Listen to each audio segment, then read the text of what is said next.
Right then, let's get going for episode 11 of the Snatch Chat podcast. So it's going to be a little different today. We've got a quick fire round of questions that I've got from Instagram that I've put out to my followers.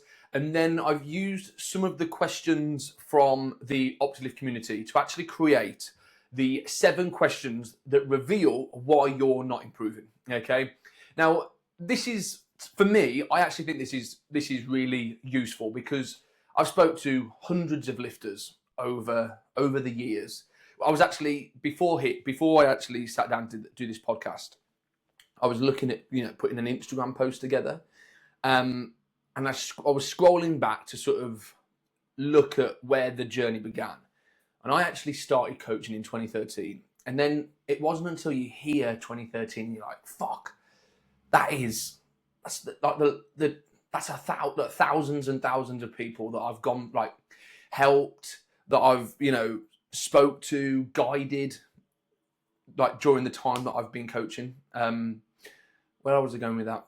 So yeah, using those goodness knows how many years of experience, 13 years of coaching. Yeah, 13 years coaching.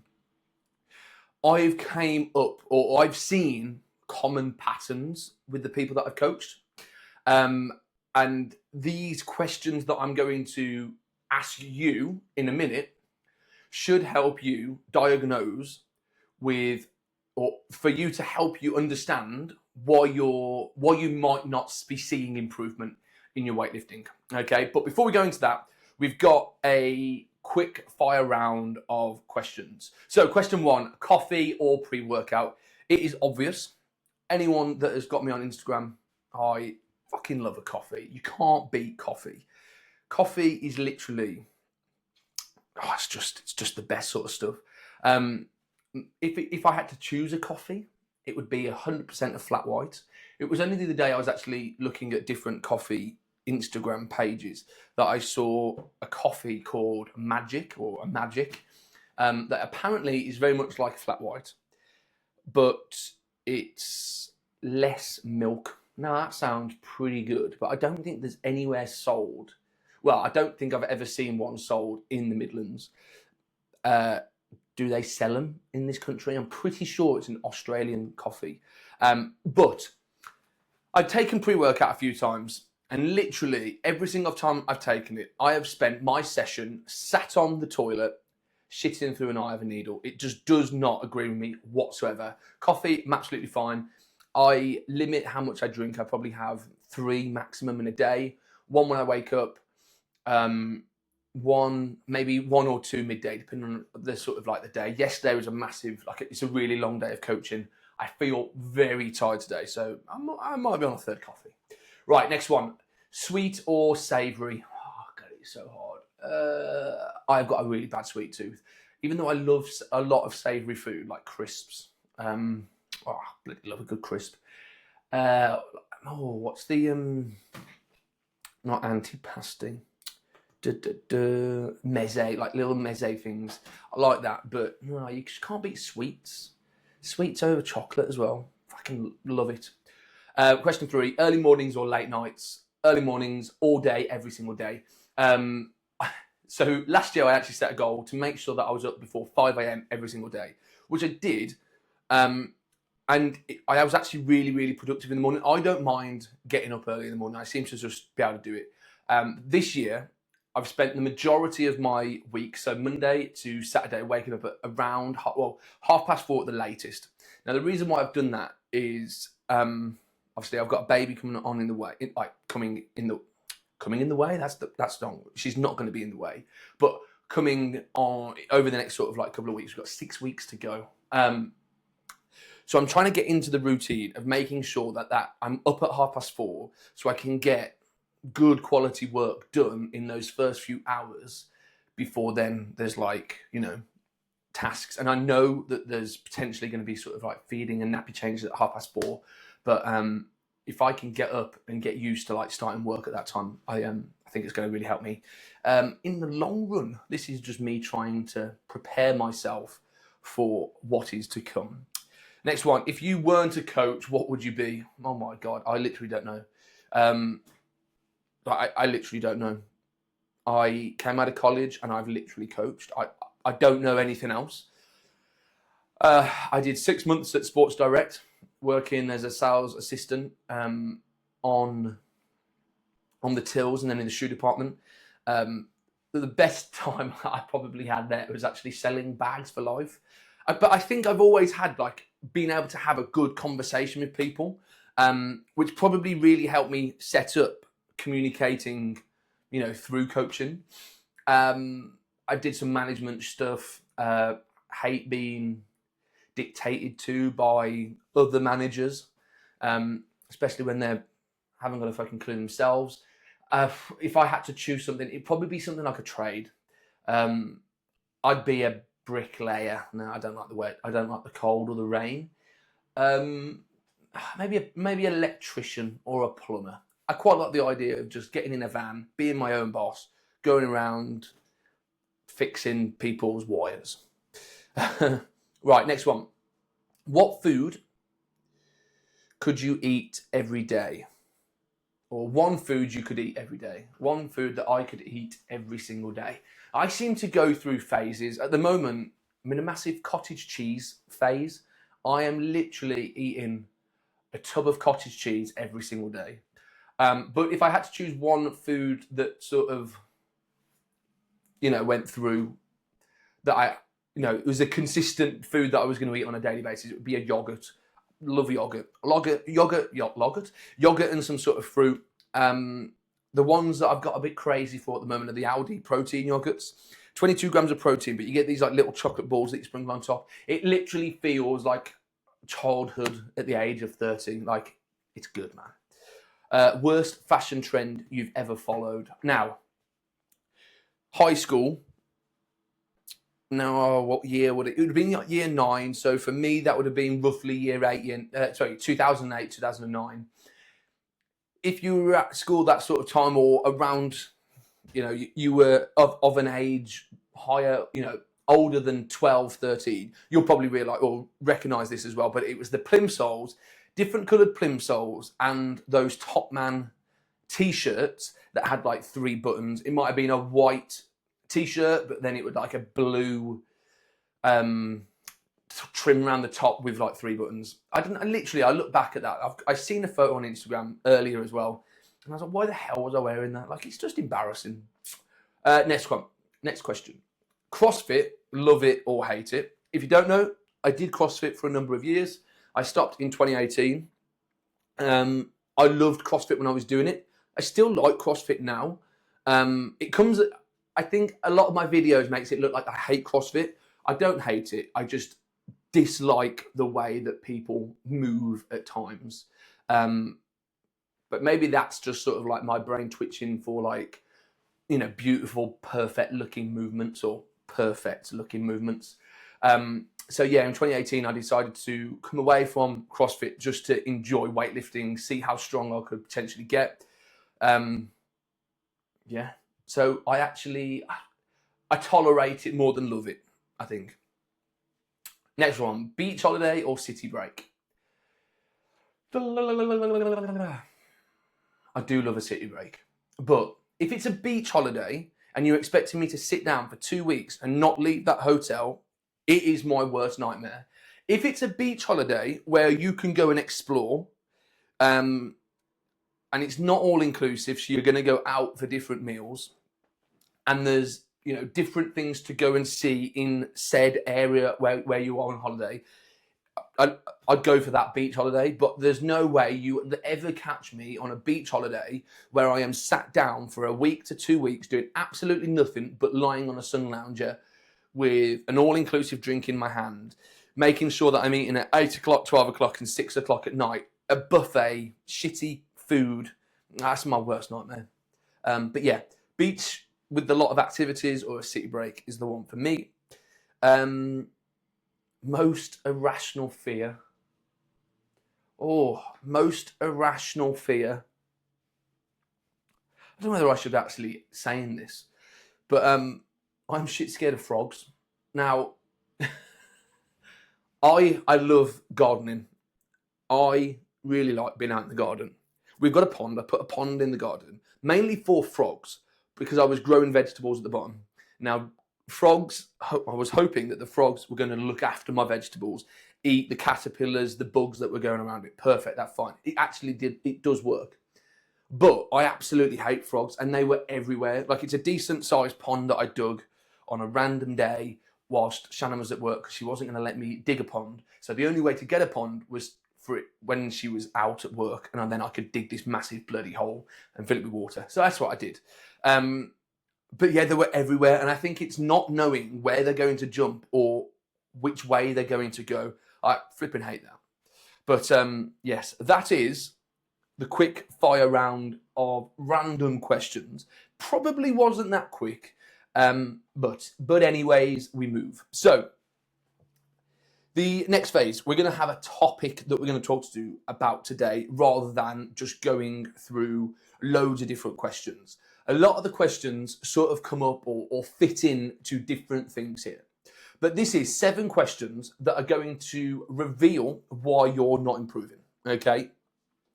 So I'm going to tell you the question, ask you the question, explain it in a little bit more detail. So while you're sort of listening to this, see if you can answer these questions, okay?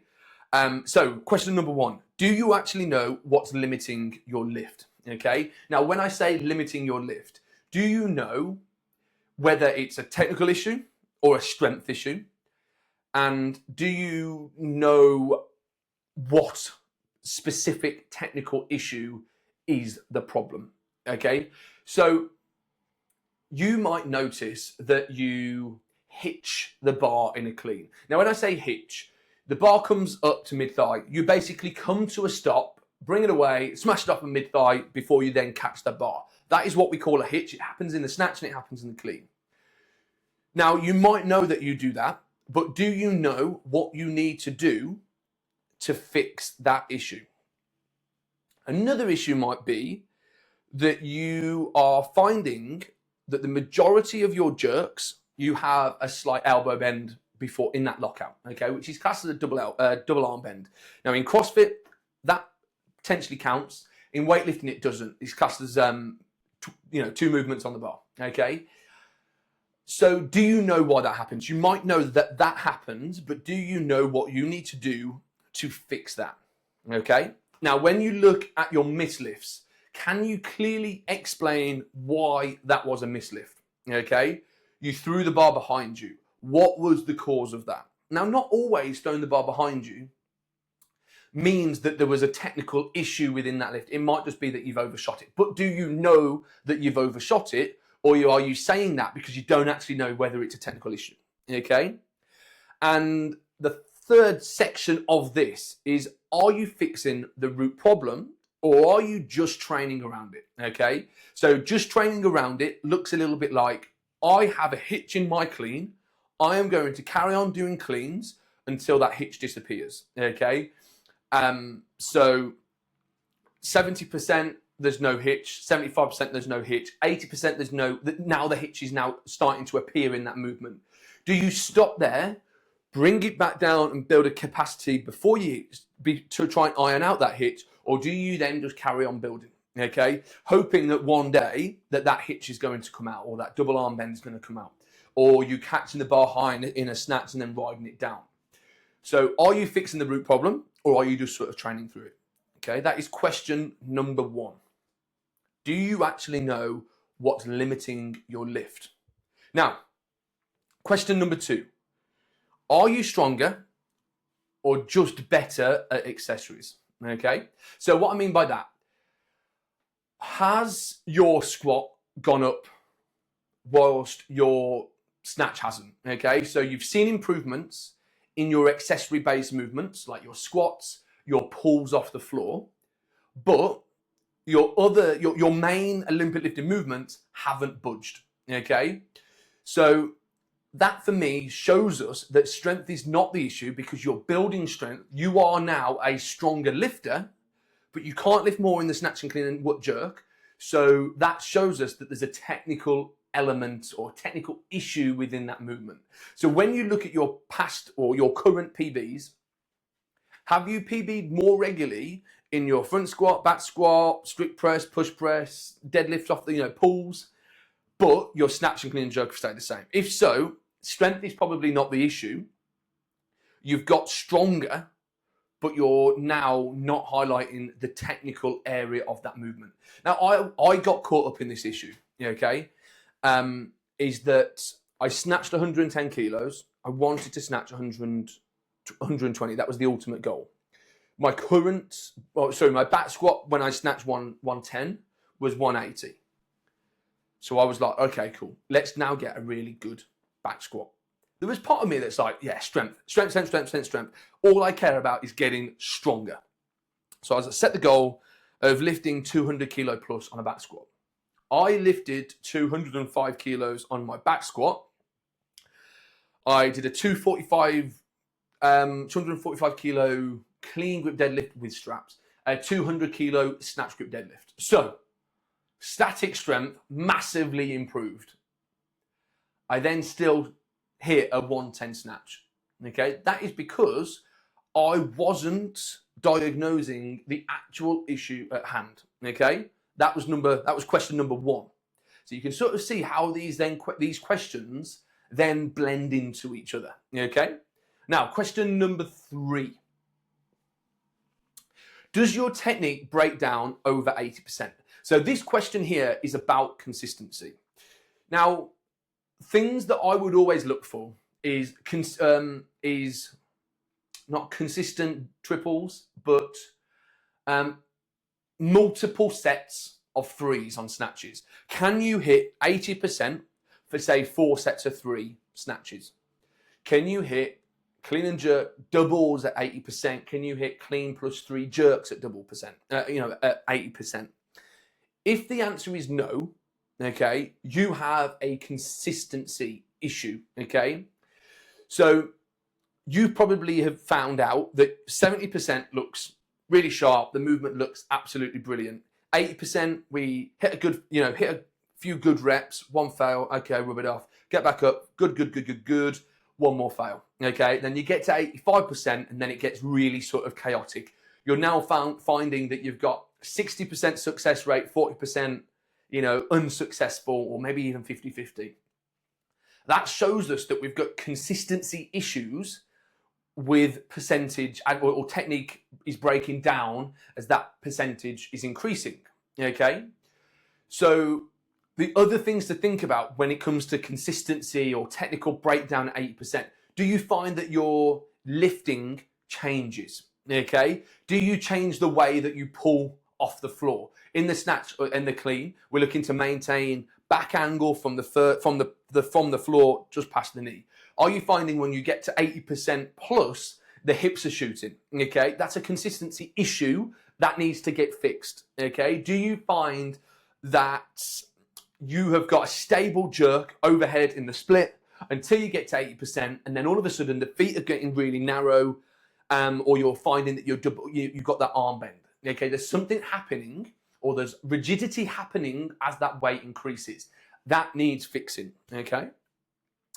Other section of that question, are you training heavy with an intention, or do you sort of avoid it? So you want to go heavy, but you're sort of just going and hitting loads of failures, okay? Or you're sort of backing away and not exposing yourself to those heavier reps, regularly, okay? Now, there's loads of different things, and as I've sort of said, question number 3 links back to strength, okay? You might be getting stronger, but is your consistency in your Olympic lifts getting better? Now, is your Olympic lifts not really getting any better at 8%? Is that because you don't know what the technical issue is with your Olympic lifts, okay? Which was question number 1. Now, question number 4. Are you training with a plan, or are you just training randomly, okay? Now, not all training needs to be specific, okay? You get really good results when you train specifically, okay? Now, when I say specifically, that is specific to the issues that you have got. Anyone can go out there and follow any random program. And I think the best time that you'll sort of see this is ex-Olympic lifters, okay? Won't name any names, are now coaches, okay, because they've retired from weightlifting, which is fine, you know, cool. They've got an absolute minefield of information and knowledge that they've had from their coaches at these elite level competitions. So it's brilliant. But what they'll do is just regurgitate their training programs. They are an elite level lifter, okay? They've trained 7 days a week. They didn't have a bloody job or a family, or not, you know, for the most part. They literally went to bed, woke up, ate breakfast, trained. That was their day. They'd come back, they'd rest, they'd go back out and train and come back, and they'd repeat that time and time again, okay? So they can withstand higher demands of fatigue on the body. They might be able to do 5, 6, 7, maybe even 8 sets of threes at 80 to 85%. You can't. You've been training Olympic lifts for 10, 12 months. You haven't got the same issues that they have got. They don't know the stresses that you've got from your family life or your work life that is going to naturally impact training, okay? So just because they are an elite lifter and they've put together a program that probably was just a program that they've done, doesn't necessarily mean it's going to be specific for your issues, okay? A program that is specific to your issues highlights the questions, okay, that we've already gone through. We've found out what your limiters are within the snatch and the clean and jerk, okay, and what the actual root cause is. We found the biggest problem at hand. We have now chose the focus points, the cues, the drills that are going to highlight that area, okay? The program also needs to be specific to you as your lifestyle, okay? If you can only train 3 days a week, you've got a family, you can't be 2 to 3 hours in the gym, you've got 60 to 75 minutes, how can you make sure that your program is specific to your lifestyle, okay? These are the things that you get from working with a coach. These aren't things that you get from following generic programs, okay? Following a generic program, you might get a few results, but you're never going to get to the root causes of the issues that you have got as an individual. Now, next one. Are you practicing or are you performing? I like this question. So when I put this together, it's almost like the same thing as before I was exercising, now I'm training. Now, exercising or practicing the Olympic lifts looks a little bit like I'm going in, I'm doing a few different drills because I don't know, I like the idea of doing tall snatches. And then the idea of performing is having the technical focus each session. This session is looking at X, Y, and Z, where session 2 is looking at X, Y, and Z. They're 2 different sessions, but both have a purpose that overarches the main focus of that training cycle. Now, a lot of people will probably get caught into the fact that they are practicing rather than performing, okay? Are you drilling positions at sub-max loads, okay? Now, what I mean by drilling positions, you've highlighted, I'm just going to come up with an example. You highlighted that as that bar passes the knees, there's a bend in the elbow, okay? So it's what we call an early arm bend. Now, are you making sure that as that weight builds, you are keeping that ironed out? And if you see it creeping in, we now pause and create a wider capacity, exposing where that is coming in, okay? I might be looking at doing slow snatches off the floor, pause snatches off the floor. Then when I go back into my snatches, I'm starting to see a slight bend, okay? Do you forget about it and just carry on building, or do you pause and go, okay, it's happening when I get to mid-thigh? So what we're going to do, we're going to get the blocks out. We're going to highlight this area. We're going to work at higher or push higher percentages from X to Y and see if we can try and drill that back out, okay? Now, another area to that question, what have I wrote down here? Yeah, or are you taking attempts and just sort of hoping? So yeah, I've sort of gone over that then, but are you seeing that it's creeping back in, but going, oh, it's there again, but anyways, program carries on, let's go, all right? I was talking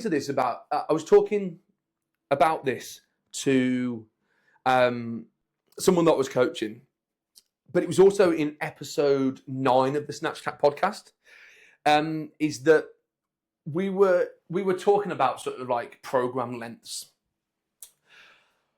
I think sometimes we get walked into, it's a 12-week program, it's a 16-week program.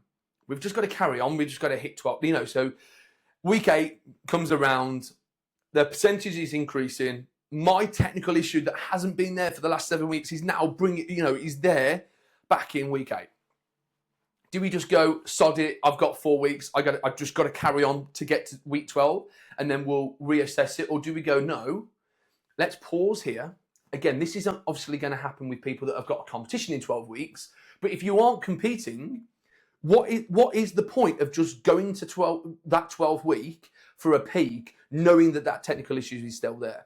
Okay, you may as well pause, look at the bigger picture, and go, okay, look, it might well be just a bad week, all right? So you'll look to sort of carry on, or it's no. Look, this is happening in that movement.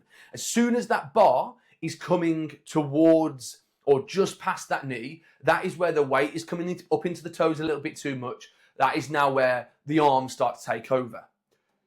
So to highlight that a little bit more, we're going to change the focus points or change the movements that we've been looking at. So rather than looking at doing 2 full snatches and 1 hang snatch, we're now going to look at block snatches twice a week and snatches once a week. So we're drilling that movement or drilling that issue that we've got out of that lift. And then we can carry on that program. But there's no point going week 8, sod it, that is the issue. Fuck it, let's just get to the end of this cycle. Okay, and I think sometimes a lot of lifters get into that issue. Now, question number 6. Are you honest about your weaknesses?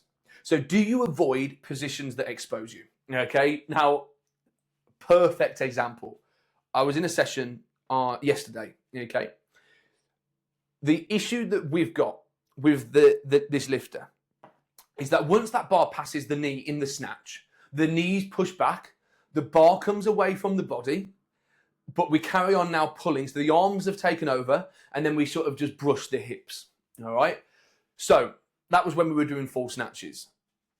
So we added in pause snatches, okay? She absolutely hated pause snatches because you'd pause just above the knee, the bar was planted against your thighs. I told her the only thing that she can do to move or get that bar moving again is knees through and think of that movement as a jump, okay? It now really, really exposed that issue. She said to me, if it wasn't for that coaching session, she wouldn't have done pause snatches. She would have just got rid of that pause and just gone for doubles at the same percent. But there is a purpose to that drill, which is exposing the issue that we need to fix, okay? So do you find yourself avoiding the drills or the positions that expose you, or are you working with them? I had in my program no feet snatches. Whatever reason, I had a really bad block of no feet snatches. Just felt really uncomfortable in that bottom position. I could have easily sacked it off and gone, you know what, snatch. Let's just snatch. Let's not have it as a no feet snatch. Breaking it down was just coming up onto my toes, which then create instability in that bottom position. I just had to change the focus point of doing those no feets. I'm literally going to stay flat-footed, knees out, okay? And then it starts to bring back. And after a few weeks of, working with this and probably having 50% fails, 50% success rate, it then started to change and progress started to be made. Roll on 6 weeks thereafter, I was back up at hitting 110 kilo snatch. Even whilst 6 weeks before when we first had no feet snatches in the program, I was failing 85 kilo no feets, okay, for doubles.